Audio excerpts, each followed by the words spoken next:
Анджело е върхът.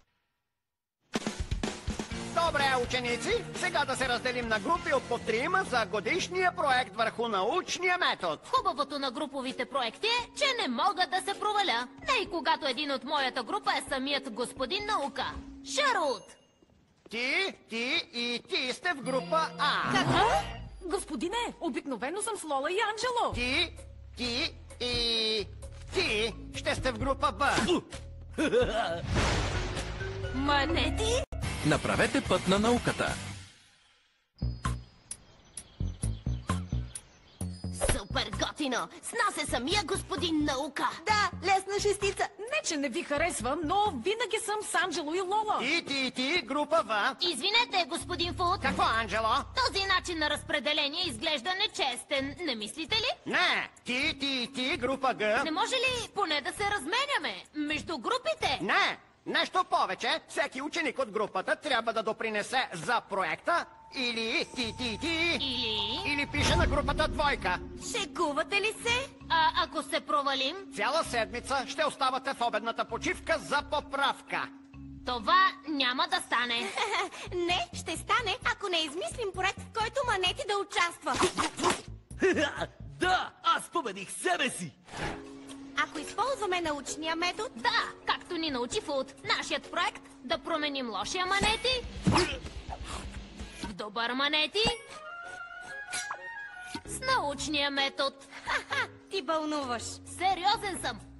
Ако не сте внимавали, когато учителите ви са обяснявали научния метод, ще ви го припомня. Стъпка 1. Задайте въпрос. В нашия случай, как поведението на Манети да се промени от лошо в добро? Ето по-добър. Да не си се побъркал. Може би. Слушай, приятел, не е нужно да ни помагаш. Просто си стой с нас. Няма проблем, стига да не правя нищо. Разбира се. Само ще те следваме и ще задаваме въпроси. Добре, но без глупости и без научна бълвоч. Без научна бълвоч. Записах. Това го уредихме. Продължаваме с... Стъпка 2. Проучете положението. В този случай ще наблюдаваме нормалното поведение на Манети и ще го записваме. Това е обектът в нормалната си среда. Училището.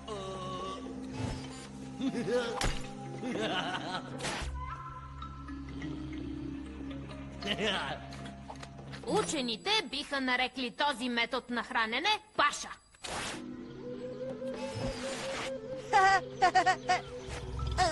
Този алфа мъжкар често е заплашителен. Така да е пленителен. Често е пленителен.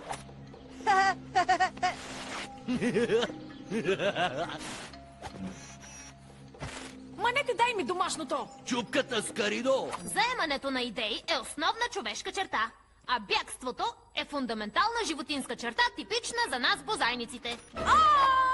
Което ни води до научен метод стъпка 3. Създайте хипотеза. Ти си наред, Лола? Чрез опит и грешки, поведението на Манети може да се промени. Ей, заслужава да опитаме. Дори да е опит на сляпо. Стъпка 4. Изпробвайте хипотезата с помощта на експеримент. Казах ви, че няма да участвувам. И без глупости. Няма да участвуваш. Без глупости. Записах. Гледай един филм. Това не е наука, нали, Манети? Ами... Това е обектът в нормалната си среда. Училището. Имате ли пуканки? Ето какво очакваме. Манети вижда колко е груб и някак си му минава идеята, че се държи лошо. Учените биха нарекли този метод на хранене паша. Паша! Много добре! Май идеята не е добра. Так му става хубаво! Не си бях виждал панталоните скъсани! Той си скъса сам панталоните! По-смешно нещо не бях гледал! Не е смешно, Манети.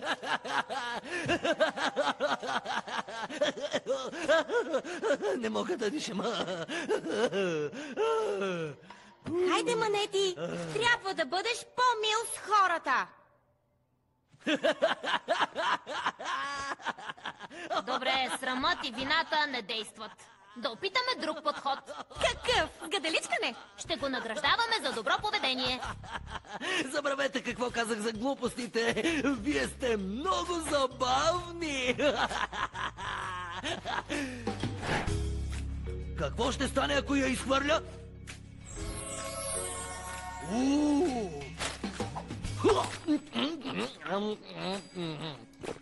Това хвърчило е ужасно.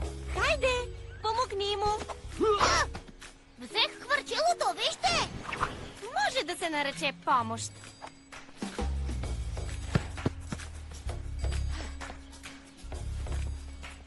Трябва смачка, топка.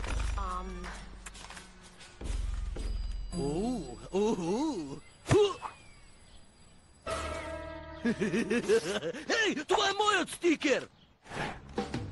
Добре, добре. Направи комплимент. Ти не се потиш много. Благодаря.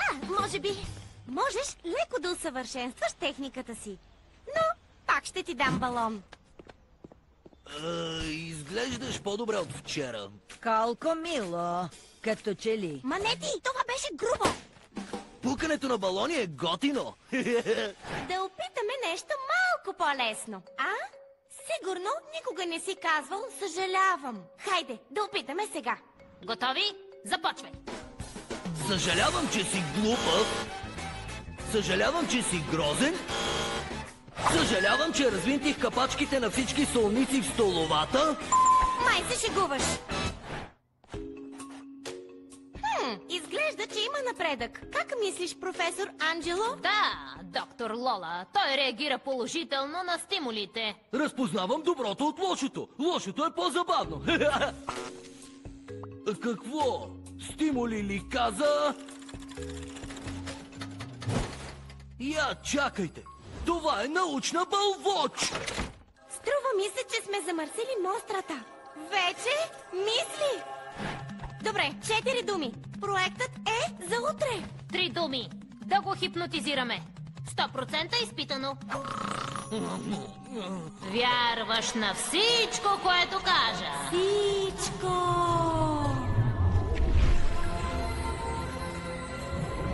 Не се пререждай на опашката.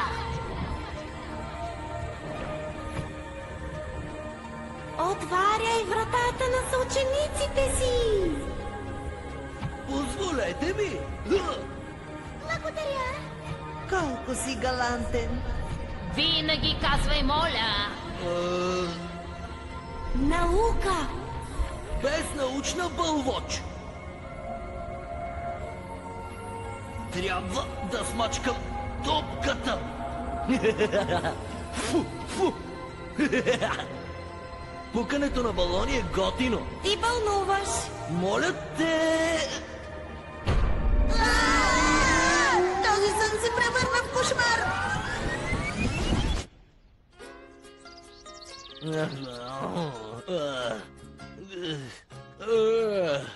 Чувствам се странно. Не съм аз.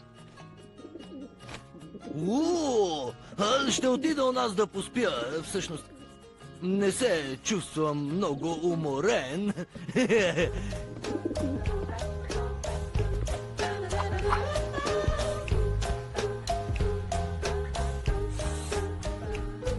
След вас, дами. О, благодаря ти. Аз ще ви го нося. Чакай, не! Това е научният ни проект! Крехък е като мен. Вече е чиста, господин Фуд. Нима Манети, чисти гърите. Манети се държи различно. А сега, кой има желание да е първи? Да, Манети. Може ли да предложа да сме ние? Добре, това ще бъде образователно, Манети. Научен метод стъпка 5. Представяне на проекта. Нашият експеримент. Да превърнем лошия Манети в добър Манети. Експеримент ли? Чакайте малко. Аз не съм експеримент, защото това ще бъде наука. Сега стана интересно. О, не, няма. Ела, тук! Ти Добър, Манети, надалей! не се закачай! Не бъди Можеш лош! да го победиш! Престани! Айде, Рози! Не искам! Спри вече! Ще те победя! Аз това правя! Не! Спри вече! Стига! Спри, лош Манети! Ау! Предаваш ли се? Боли!